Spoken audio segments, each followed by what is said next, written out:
Hi, ഇസ്മി ജസീന. എല്ലാവർക്കും സുഖമാണെന്ന് വിശ്വസിക്കുന്നു. അപ്പോൾ ഇന്ന് നിങ്ങൾക്ക് മുന്നിൽ ഞാൻ വന്നിട്ടുള്ളത് പുതിയൊരു ടോപ്പിക്കുമായിട്ടാണ്. അതായത് നമ്മൾ ജീവിതത്തിൽ പ്രാവർത്തികമാക്കേണ്ടുന്ന ഒരു കാര്യമാണ് ഫോർഗീവ്നെസ്, അല്ലേ? അതായത് മാപ്പ് കൊടുക്കുക അല്ലെങ്കിൽ മാപ്പ് പറയുക, അതുപോലെ തന്നെ ക്ഷമ എന്നൊക്കെ പറയും. അപ്പോൾ നമുക്കറിയാം, ഈ ഒരു തെറ്റുകൾ എന്ന് പറയുന്നത് മനുഷ്യ സഹജമാണ്. അതുപോലെ തന്നെ മാപ്പ് പറയുക എന്ന് പറയുമ്പോൾ അതൊരു ദൈവികവുമാണ്, അല്ലേ? നമ്മളോട് പലരും തെറ്റ് ചെയ്തിട്ടുണ്ടാകും.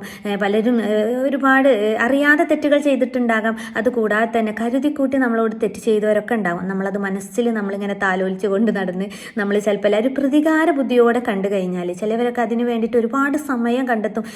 ഇനി പ്ലാനിങ്, അല്ലേ? അങ്ങനെയാണ് നമുക്കറിയാം. നമ്മളിപ്പോൾ സോഷ്യൽ മീഡിയയിലൊക്കെ നമ്മൾ കാണുന്നതാണ്, അല്ലേ? പാരൻസിനെ നമ്മൾ മക്കൾ കൊന്നു, അല്ലെങ്കിൽ അല്ലേ അങ്ങനെ പ്രതികാരം നമ്മൾ ഇൻസൾട്ട് ചെയ്തു, എൻ്റെ പാരൻ്റ് എന്നെ ഇൻസൾട്ട് ചെയ്തു എന്നൊക്കെ പറഞ്ഞുകൊണ്ട് അത്രയും കാലഘട്ടം മാറി എന്നുള്ളതാണ്. അപ്പോൾ അതിൽ നിന്നൊക്കെ ഒരു മുക്തി നേടാനായിട്ട് നമുക്ക് ക്ഷമ എന്ന് പറഞ്ഞ അല്ലെങ്കിൽ ഫോർഗീവ്നെസ് നമ്മൾ പ്രാക്ടീസ് ചെയ്ത് കൊണ്ടുവരുമ്പോൾ നമുക്ക് വലിയൊരു മനസ്സമാധാനവും സന്തോഷവുമാണ് മനസ്സിന് നമുക്ക് കിട്ടുന്നത്.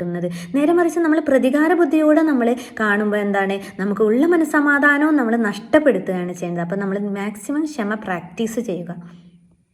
അപ്പോൾ നമ്മൾ നമ്മോട് തെറ്റ് ചെയ്തവരോട് സോറി പറയാനുള്ളൊരു മനസ്സും, നമ്മൾ ആരോടെങ്കിലും തെറ്റ് ചെയ്തിട്ടുണ്ടെങ്കിൽ അവരോട് നീ പറഞ്ഞത് വളരെ എനിക്ക് ഇൻസൾട്ടായി, അല്ലെങ്കിൽ നീ വലിയൊരു തെറ്റാണ് ചെയ്തത് എന്ന് പറഞ്ഞുകൊണ്ട് ഓപ്പണായിട്ട് പറഞ്ഞുകൊണ്ട് നമ്മുടെ മനസ്സിലെ ഒരു ഭാരം ഇറക്കി വെക്കുക, അത് ഹീൽ ചെയ്യപ്പെടുക എന്നൊക്കെ പറയും. അപ്പോൾ അങ്ങനെ ചെയ്യുമ്പോൾ നമുക്ക് അവിടെ ഫോർഗീവ്നെസ് കംപ്ലീറ്റ് ആവുകയാണ് ചെയ്യുന്നത്.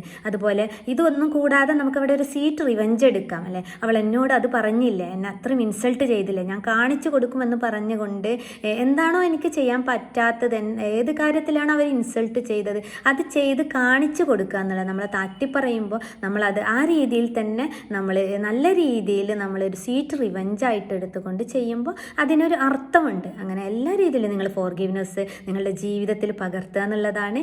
അപ്പോൾ നിങ്ങൾക്ക് എല്ലാവർക്കും ഇഷ്ടപ്പെട്ടു എന്ന് കരുതുന്നു. അപ്പോൾ അടുത്ത വീഡിയോ ആയിട്ട് പിന്നെയും കാണാം. താങ്ക്